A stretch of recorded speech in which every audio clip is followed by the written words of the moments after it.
Dear Esther, the gulls do not land here anymore.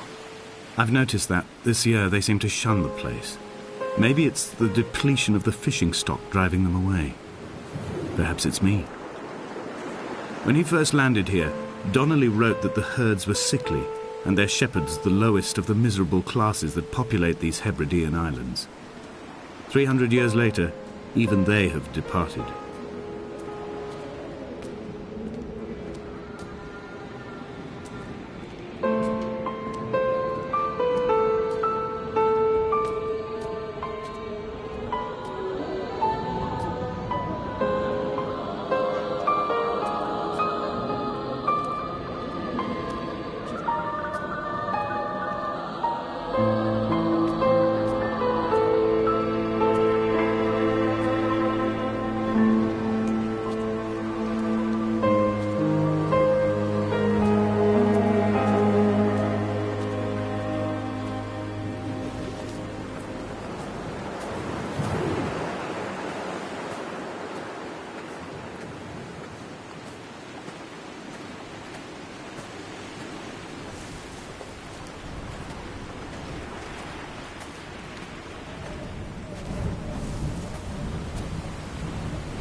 Donnelly reported the legend of the hermit, a holy man who sought solitude in its most pure form. Allegedly, he rode here from the mainland in a boat without a bottom, so all the creatures of the sea could rise at night to converse with him. How disappointed he must have been with their chatter. Perhaps now, when all that haunts the ocean is the rubbish dumped from the tankers, he'd find more peace. They say he threw his arms wide in a valley on the south side, and the cliff opened up to provide him shelter. They say he died of fever 116 years later. The shepherds left gifts for him at the mouth of the cave, but Donnelly records they never claimed to have seen him. I have visited the cave and I have left my gifts, but like them, I appear to be an unworthy subject of his solitude.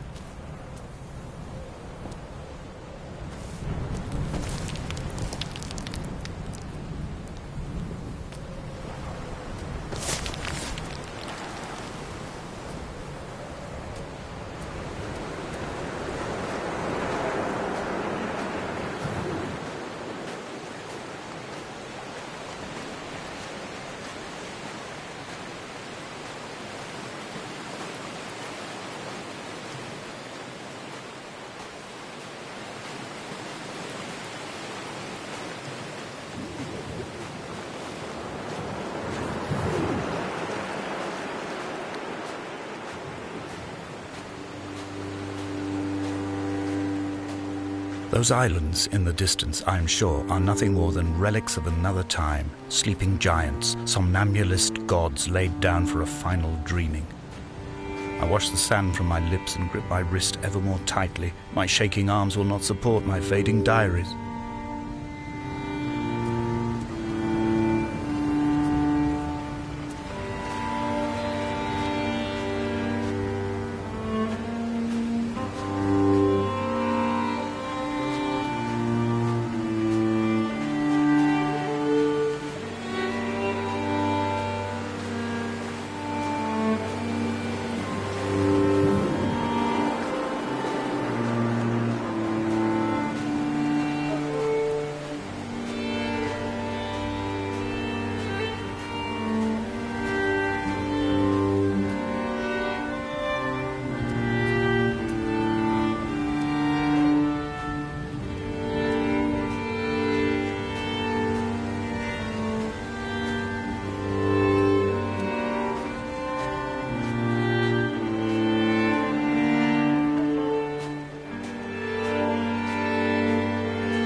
Donnelly's book had not been taken out from the library since 1974.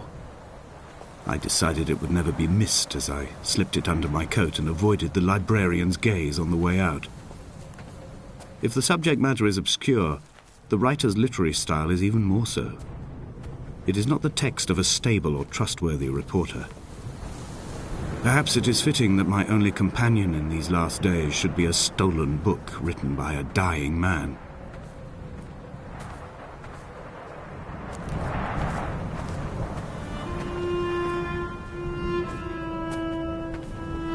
When someone had died or was dying, or was so ill they gave up what little hope they could sacrifice, they cut parallel lines into the cliff, exposing the white chalk beneath. You could see them from the mainland or the fishing boats, and know to send aid or impose a cordon of protection, and wait a generation until whatever pestilence stalked the cliff paths died along with its hosts. My lines are just for this: to keep any would-be rescuers at bay. The infection is not simply of the flesh.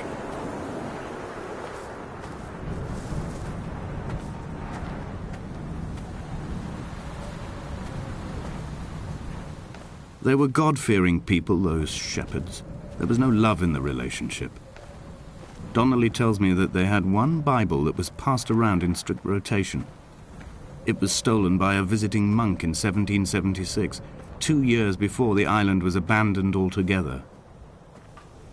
In the interim, I wonder, did they assign chapter and verse to the stones and grasses, marking the geography with a superimposed significance that they could actually walk the Bible and inhabit its contradictions?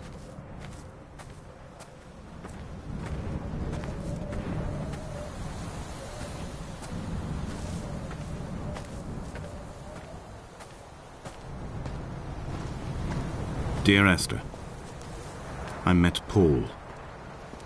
I made my own little pilgrimage. My Damascus, a small semi-detached on the outskirts of Wolverhampton.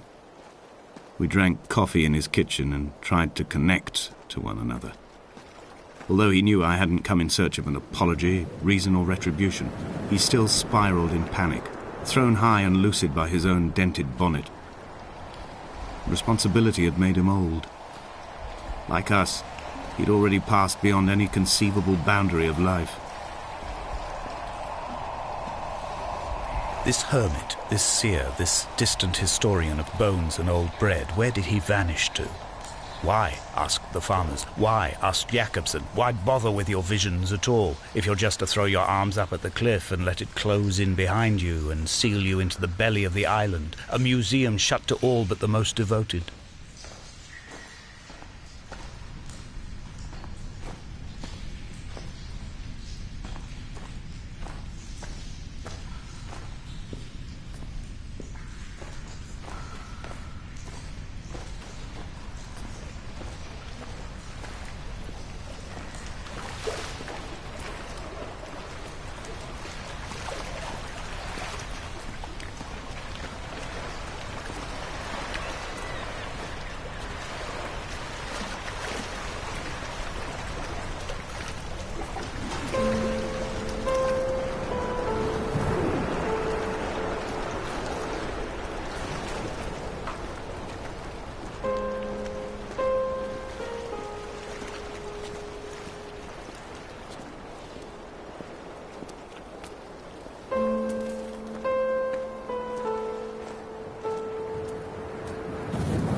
He still maintains he wasn't drunk, but tired. I can't make the judgment or the distinction anymore. I was drunk when I landed here, and tired too. I walked up the cliff path in near darkness and camped in the bay where the trawler lies beached. It was only at dawn that I saw the bothy and decided to make my temporary lodgings there. I was expecting just the aerial and a transmitter stashed in a weatherproof box somewhere on the mount. It had an air of uneasy permanence to it. Like all the other buildings here, erosion seems to have evaded it completely.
Dear Esther, I have now driven the stretch of the M5 between Exeter and Bristol over 21 times.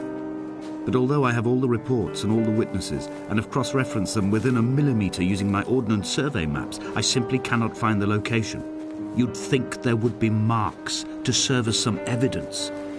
It's somewhere between the turn-off for Sanford and the welcome brake services, but although I can always see it in my rear-view mirror, I have as yet been unable to pull ashore.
I'd begun to wonder if Donnelly's voyage here was as prosaic as it was presented.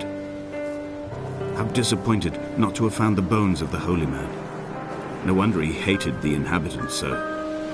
To him they must have seemed like barnacles mindlessly clinging to a mercy seat. Why cling so hard to the rock?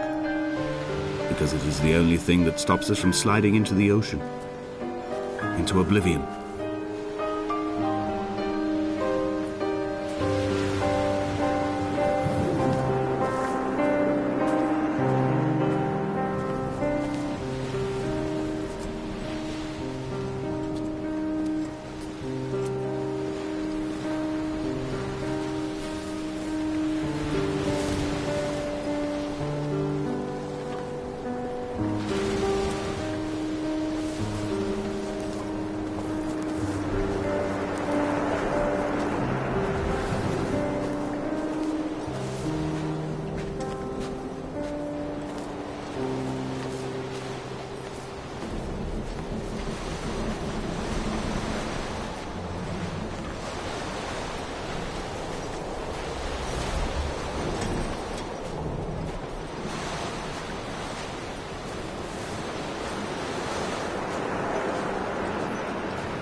I had kidney stones and you visited me in the hospital.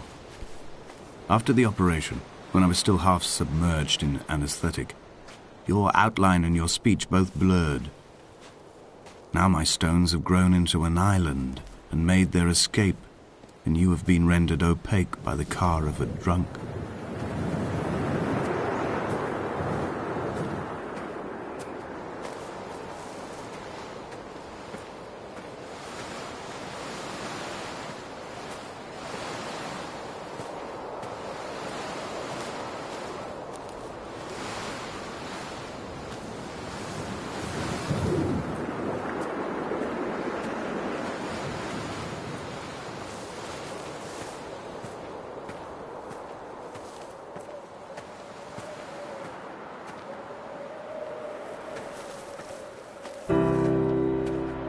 Begun to climb, away from the sea and towards the centre. It is a straight line to the summit, where the evening begins to coil around the aerial and squeeze the signals into early silence.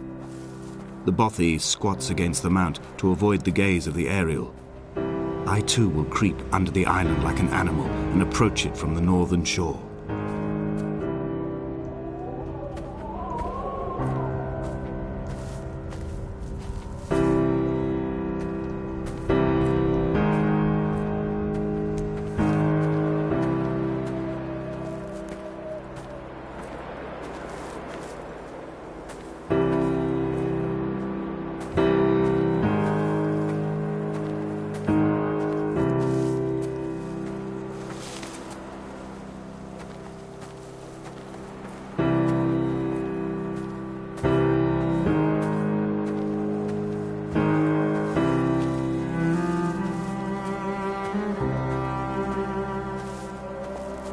The bothy was constructed originally in the early 1700s. By then, shepherding had formalized into a career. The first habitual shepherd was a man called Jakobsen, from a lineage of migratory Scandinavians. He was not considered a man of breeding by the mainlanders.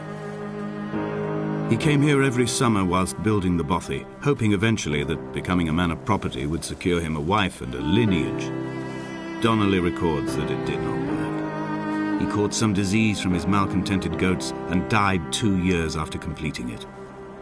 There was no one to carve white lines into the cliff for him either.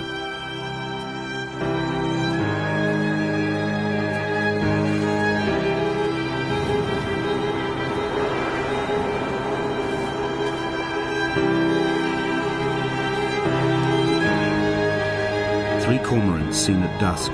They did not land. This house built of stone, built by a long-dead shepherd. Contents: my camp bed, a stove, a table, chairs, my clothes, my books. The caves that score out the belly of this island, leaving it famished. My limbs and belly famished. This skin, these organs, this failing eyesight. When the battery runs out in my torch, I will descend into the caves and follow only the phosphorescence home.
He left his body to the medical school and was duly opened out for a crowd of students 21 days after his passing. The report is included in my edition of his book. The syphilis had torn through his guts like a drunk driver, scrambling his organs like eggs on a plate. But enough definition remained for a cursory examination, and, as I suspected, they found clear evidence of kidney stones.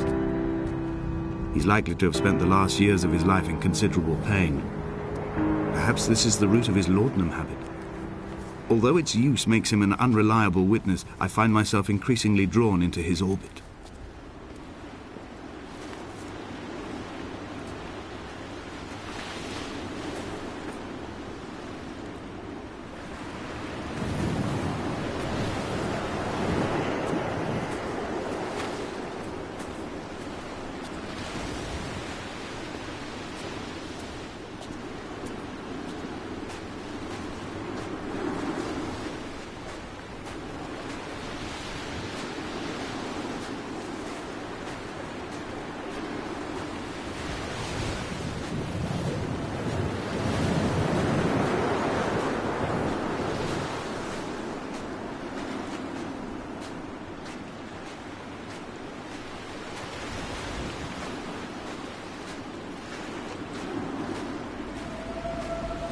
Climbing down to the caves, I slipped and fell and have injured my leg. I think the femur is broken. It is clearly infected. The skin has turned a bright, tight pink, and the pain is crashing in on waves, winter tides against my shoreline, drowning out the ache of my stones. I struggled back to the bothy to rest, but it has become clear that there is only one way this is likely to end. The medical supplies I looted from the trawler have suddenly found their purpose. They will keep me lucid for my final ascent.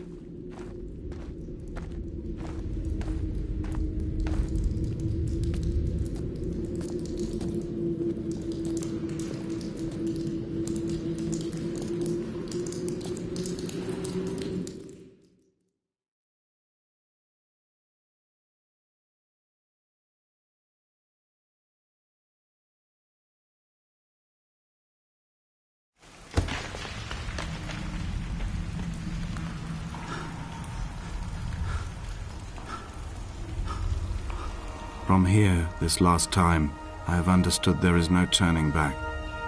The torch is failing along with my resolve. And hear the singing of the sea creatures from the passages above me, and they are promising the return of the gulls.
It was as if someone had taken the car and shaken it like a cocktail. The glove compartment had been opened and emptied with the ashtrays and the boot. It made for a crumpled museum, a shattered exhibition.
I am traveling through my own body, following the line of infection from the shattered femur towards the heart. I swallow fistfuls of painkillers to stay lucid. In my delirium, I see the twin lights of the moon and the Ariel shining to me through the rocks.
When I was coming round from the operation, I remember the light they shone in my eyes to check for pupil contraction.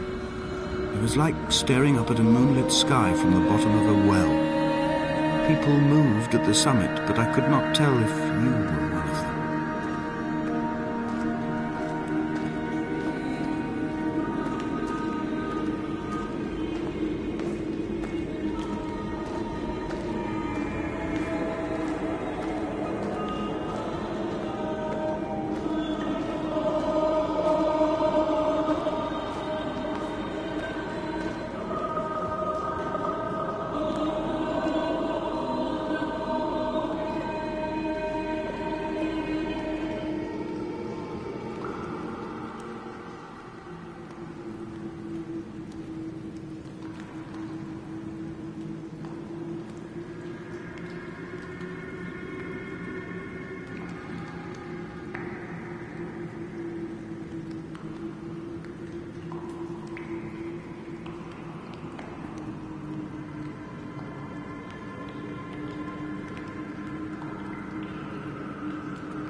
moon over the Sanford Junction, headlights in your retinas.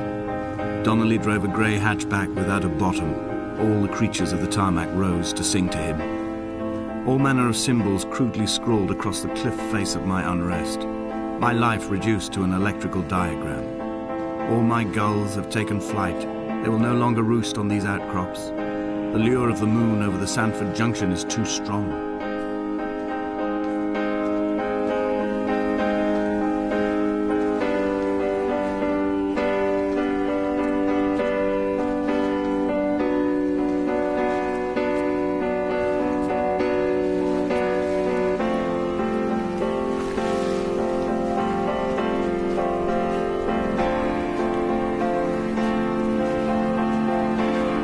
Begin to assemble our own version of the North Shore. We will scrawl in dead languages and electrical diagrams and hide them away for future theologians to muse and mumble over. We will send a letter to Esther Donnelly and demand her answer.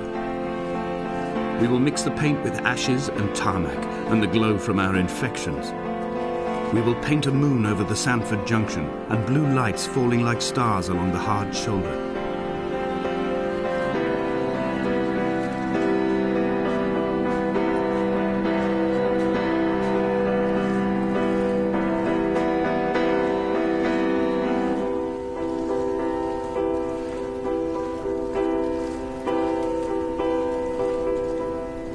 There were chemical diagrams on the posters on the walls on the waiting room. It seemed appropriate at the time. Still life abstractions of the processes which had already begun to break down your nerves and your muscles in the next room.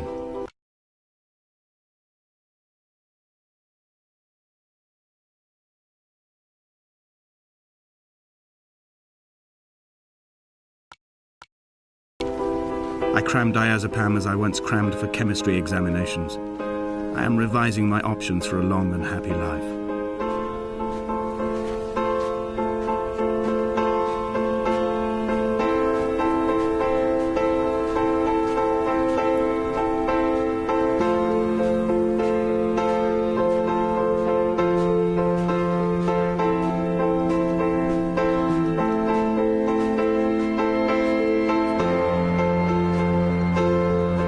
From here, I can see my armada. I collected all the letters I'd ever meant to send to you, if I'd have ever made it to the mainland, but had instead collected at the bottom of my rucksack, and I spread them out along the lost beach. Then I took each and every one, and I folded them into boats. I folded you into the creases, and then, as the sun was setting, I set the fleet to sail. Shattered into 21 pieces, I consigned you to the Atlantic. And I sat here until I'd watched all of you sink.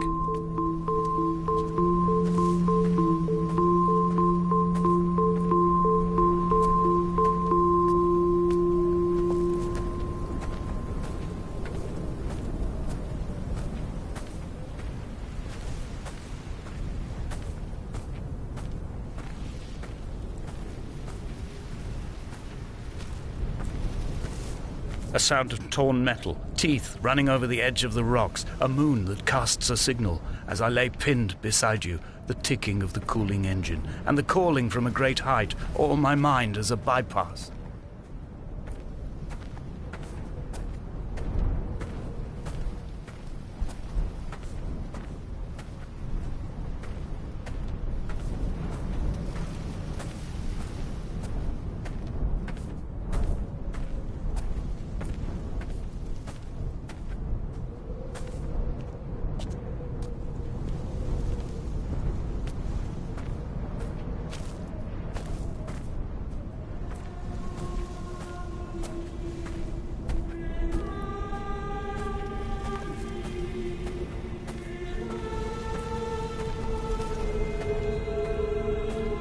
I've begun my voyage in a paper boat without a bottom.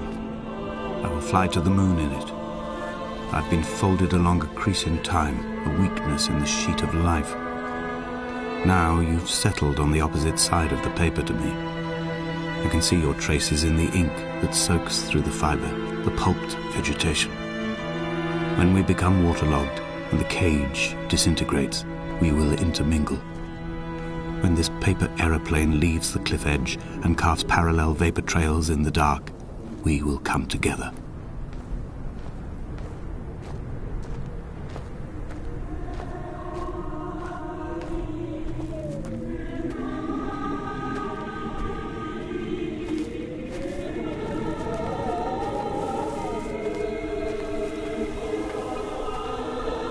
If only Donnelly had experienced this, he would have realized he was his own shoreline, as am I. Just as I am becoming this island, so he became his syphilis, retreating into the burning synapses, the stones, the infection.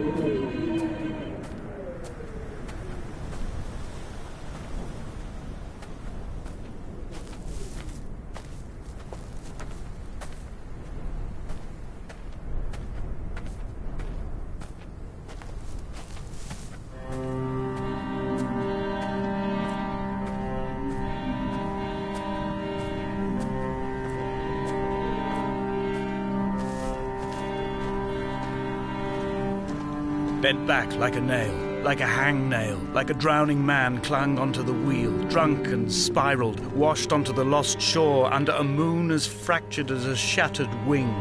We cleave, we are flight and suspended, these wretched painkillers, this form inconstant. I will take flight, I will take flight.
I have dredged these waters for the bones of the hermit, for the traces of Donnelly, for any sign of Jakobsen's flock, for the empty bottle that would incriminate him. I have scoured this stretch of motorway 21 times, attempting to recreate his trajectory, the point when his heart stopped dead and all he saw was the moon over the Sanford Junction. He was not drunk, Esther. He was not drunk at all, and it was not his fault. It was the converging lines that doomed him. This is not a recorded natural condition. The gulls do not fly so low over the motorway and cause him to swerve. The paint scored away from his car in lines like an infection, making directly for the heart.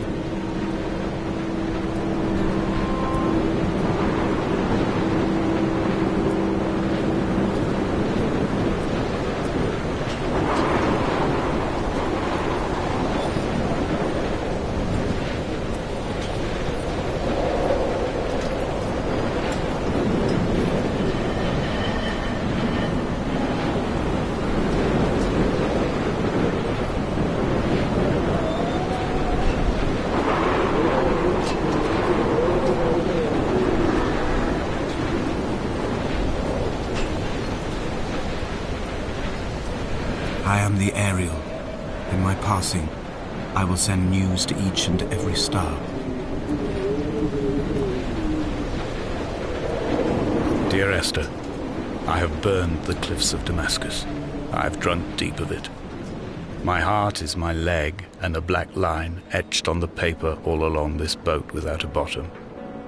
You are all the world like a nest to me. Eggs unbroken form like fossils, come together, send small black flowers to the air. From this infection, hope. From this island, flight. From this grief, love.